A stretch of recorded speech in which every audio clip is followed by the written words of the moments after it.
y'all, welcome back. I'm so happy that you're here. Today we're going to have a little bit of fun with this cute little paint toy I got from Spontaneous Bryan. You can check his Etsy shop for all kinds of cool toys. This one is my favorite.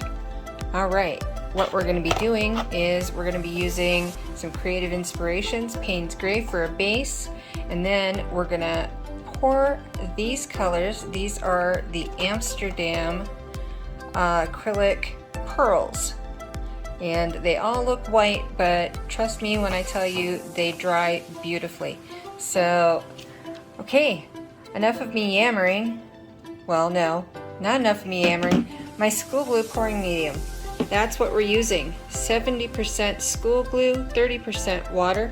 Shake it to the point of insanity, then add in your paints. 1 part paint, 2 parts school glue pouring medium, and then water to consistency. Now I can stop yammering and play you some music, and we can watch the fun happen. I hope you enjoy. And there's nobody out there like you, like I am. There's nobody out there that can say my name. And nobody out there like you, like we are. We are, like we are. I've been walking down the line and I gotta take time, so I better shape up. You've been trying all along, but I got you on time, so we better wake up. 'Cause there's nobody out there like you, like I am. There's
guys, right after me is Anuka Fluid Art Design. She's new to our lineup today. Before us, it was Mina Villegas Art, then Bryans Upper Valley Artistry. After Anuka, it's Nate Bright Art, so please check out all their videos. The links are in the description. Here it is, all dry and in the sun, and it has got such a pretty shimmer to it. Look at those colors. They look white going on, but man, do they ever pop when they dry. Just so pretty. I really like this one. I like it a lot. Yeah, you can see the violet and the green and the yellow, the blue. Just, I really love this one. I hope you had fun, and we'll see you on the next one. Loves and hugs, y'all. Bye!